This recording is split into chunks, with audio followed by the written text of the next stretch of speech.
Dari kemarin banyak banget yang minta request tentang manajemen waktu ya. Dan banyak juga yang menyarankan saya untuk membaca beberapa buku tentang manajemen waktu. Tentunya saya sebagai orang yang hobi baca, saya sudah banyak sekali baca tentang buku yang membahas time management. Dan dari kebanyakan buku itu kita cuma diajari tentang tips, trik, dan teknik-teknik supaya kita tidak membuang-buang waktu, jadi lebih produktif, atau melakukan sesuatu dengan cepat. Menurut saya, itu ilmu yang oke. Tapi secara pribadi, saya tidak suka konsep yang seperti itu. Sebelum lanjut, saya akan tanya satu pertanyaan.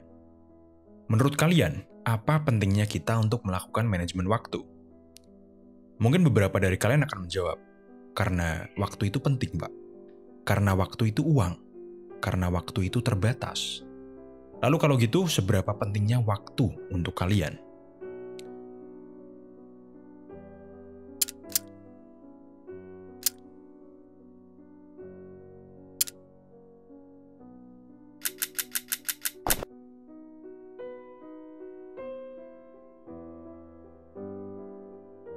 Kalau dari sudut pandang salah satu teman saya ya, waktu itu saya lagi nongkrong sama dia, dan dia ini kerjanya macam-macam, dari mulai bisnismen, trader, bahkan kontraktor juga. Dan tiap jamnya dia bekerja, itu dia dapat duit 1 juta lah per jam. Tapi waktu kita nongkrong, dia kelihatan bete dan nggak mood. Saya tanyain dong, ada apa? Dia pun jawab, nongkrong gini tuh buang-buang waktu. 3 jam nongkrong kayak gini udah hilang 3 juta. Jujur, saya agak tersinggung ya. Tapi sama teman mah singgung-singgungan dikit gak masalah. Nah, yang bikin saya kaget itu omongannya setelah itu. Dia bilang gini, kadang tuh aku juga ngerasa sia-sia. Buang-buang waktu setiap aku harus ngasih waktu buat ngurusin anak. Nganter ke dokter lah, nganter les lah, jalan-jalan lah. Tiap jam yang aku habisin sama anak, itu aku hilang 1 juta. Saya kaget tuh. Dan dari pengalaman saya, yang mikir kayak teman saya ini ternyata banyak sekali. Ketika orang sudah memikirkan bahwa waktu adalah uang, dia akan selalu gelisah, tidak bahagia, buru-buru, dan yang paling parah ya, dia jadi serakah. Dan ketika dia sudah serakah, maka perlahan-lahan dia akan mulai memutus atau kehilangan hubungan dengan orang-orang di sekitarnya. Karena mungkin baginya, gak ada yang lebih penting dari dapat duit 1 juta per jam. Lalu pertanyaan selanjutnya, apakah waktu itu bisa dinilai dengan uang? Menurut filsuf yang bernama Seneca, ketika kita berpikir bahwa waktu adalah uang, maka kita menilai waktu kita itu dengan murah. Ketika kita berpikir bahwa waktu adalah uang, maka saya yakin kita merasa bahwa kita punya waktu yang banyak, dan bahkan mungkin secara tidak sadar, kita menganggap bahwa kita akan hidup dengan waktu yang lama atau bahkan selamanya. Padahal kan enggak, pasti suatu saat nanti kita akan mati.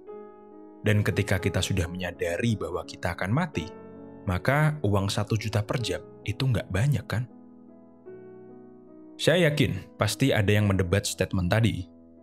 Kalau gitu konsepnya, kenapa kita nggak mati sekarang aja, Pak? Jawaban dari pertanyaan itu tergantung pada kamu ini hidup untuk apa. Dan ketika kamu sudah menemukan jawaban itu, maka kamu akan benar-benar tahu value dari waktumu itu apa. Karena pada akhirnya, sebanyak apapun uang yang kamu dapat dari waktumu, kalau nggak lama lagi kamu mati, ya buat apa kan?